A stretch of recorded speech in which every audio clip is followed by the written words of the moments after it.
Hey guys, and welcome back. Today we're going to be installing the Autotech high pressure fuel pump internals. Main reasons for doing this is if you're adding a downpipe or modding the vehicle past a certain entry point, you're going to want more fuel, and the stock OEM fuel pump internals can only do so much.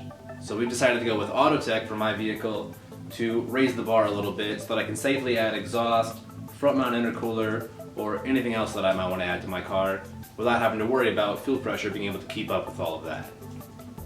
The way that I'm going to shoot this today, I'll be removing a few more parts that might be necessary to get to the actual fuel pump, but I want to give you guys a clear shot of everything we're going to be doing to access it and make it that much easier. For instance, you may not have to remove the battery box to be able to get to it, but I'm going to remove it so that it's easier to get to it, and I can give you guys a clear shot of what it looks like and what you're actually trying to go for. So, let's get started.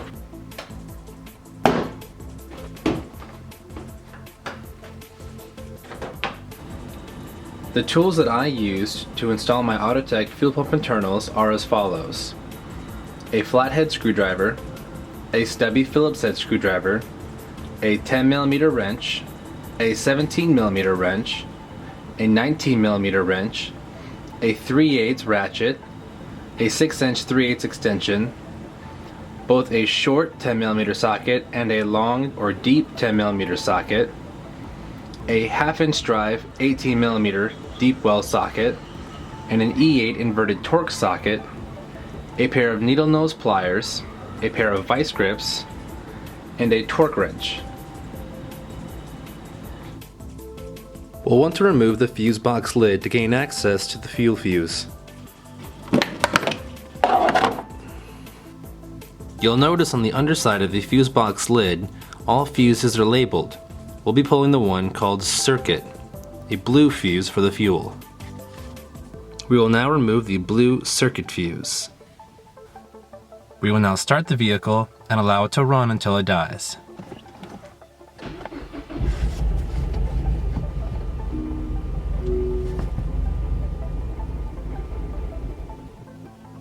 And there you go.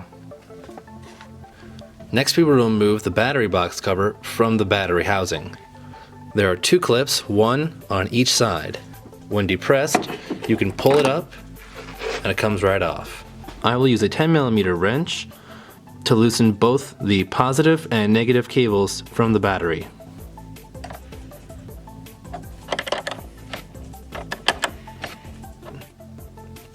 Once the cables are removed, to remove the battery itself, we have a battery tie down which also needs to be removed with a bolt here and one here. Both are 10mm.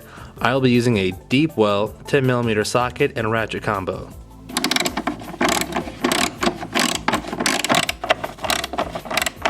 With the battery tie down now removed, we can freely remove the battery from the battery box. We will now remove the 3 bolts holding the battery box into place. Once you have depressed the tab on the ECU cover, simply pull up to remove it. Once you have removed the battery box along with the ECU, you'll want to remove your air box and your turbo inlet hose. Now, depending upon if you have a stock air box or an aftermarket one, the process for removing it will be different.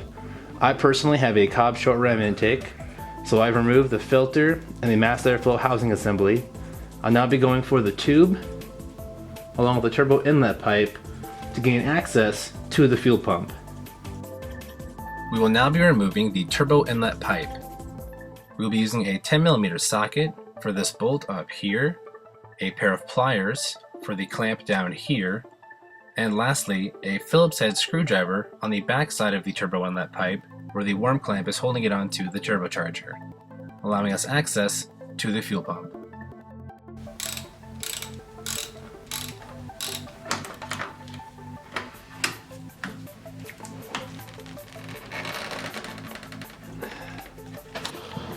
Next up, we'll remove this nut from the fuel line going to the bottom of the pump. I have used a paper towel around the base of the nut so that when it is loose and free from the pump, it will not slide down and go all the way down near the firewall. I'll be using a 17mm as a backup wrench up here and a 19mm to loosen up this nut here. I will now be unplugging the electrical connection to the fuel pump and setting the wire off to the side. Next, we will be removing the two 10mm bolts holding the wire looms to the side of the fuel pump.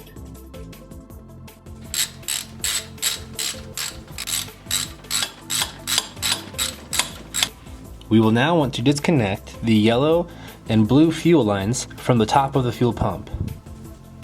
Simply spread the yellow or blue clips away from the unit, and the yellow and blue fuel line should lift up freely with ease. Our next step is to remove the three E8 bolts holding the pump onto the vehicle. 1, 2, and the third one being down below on the bottom of the pump. Please remember when removing the three E8 Torx bolts holding the fuel pump on to release them evenly so as to not put too much stress on one bolt, which could cause an O-ring failure. After the three bolts have been removed and the fuel line on the bottom of the pump has been pushed down and away free clear from the fuel line, you should be able to then freely pull back on the pump, removing it, pulling it safely out. Alright guys, now that we have the pump off of the car, I have it on my workbench here using some lint-free towels, shop towels to soak up any excess gasoline. We're going to go ahead and start to disassemble this to get it ready for the vise, and then disassemble it even further to put in our new Autotech fuel pump internals. The first thing I'm going to do, using a T25 Torx, is remove these two bolts here, allowing me to get the fuel lines off, because when we clamp it, it's going to be clamped from this side and then on top of this side, and I don't want to crush these lines anything at all.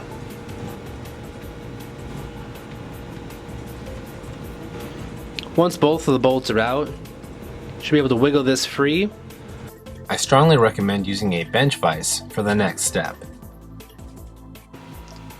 Now that we have the high pressure fuel pump in the vise, protected by this rag so we don't get any scarring along the metal edges on either side of it, I'm going to be using a 1/2 inch drive, very deep 18mm socket along with my impact drill to break the 18mm nut loose. Now that we have broken the nut loose, we're simply going to unscrew it the rest of the way by hand and slowly lift it out and move back over to the bench. So basically what you're wanting to do is get about a fingernail between the shaft and the spring, and then you'll pull through there and it should just pop right out. The next step after everything's been broken down is to clean all of our internals with non-chlorinated brake clean. I went with Q-tips to scoop all the bad stuff out, all the dirt, all the grease, whatever. The next step after we've gotten all the internals clean, I'm going to use a Q-tip to apply some fresh motor oil to the inside where the piston is going to be placed.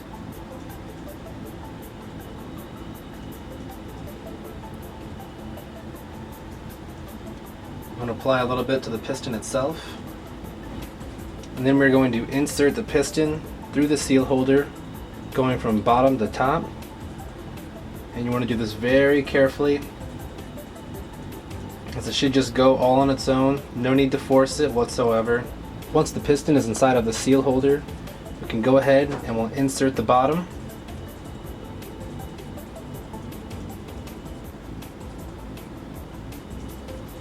Once I got everything into place, I put the retainer on top along with the two locking beveled pieces, set them in there on each side, and simply push down on the spring until I heard them click, and now it's back together, solid unit piece. So now I'm ready to reinstall this back into the pump.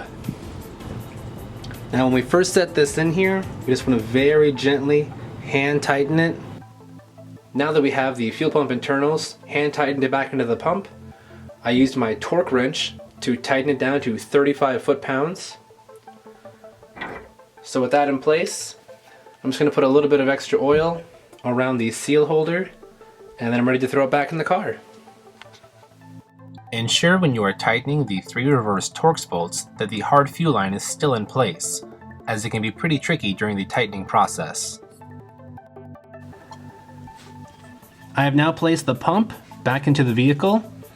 I have used the 3 bolts which require an E8 Torx I have gone directional 1, 2, 3 and repeating 1, 2, 3.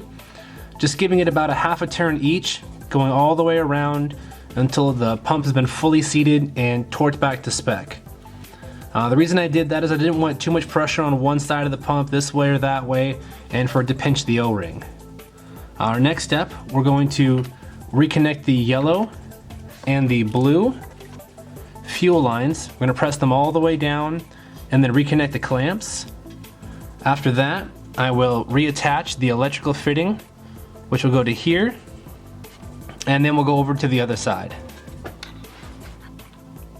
Alright, now that everything's tightened up from top side, we'll come around to this side. I took the nut, which was sitting down here in paper towels, which kept it from falling down further, put it up here and threaded it by hand as far as I could to the bottom fuel line on the fuel pump. I then removed the paper towels or rag, whichever you're using.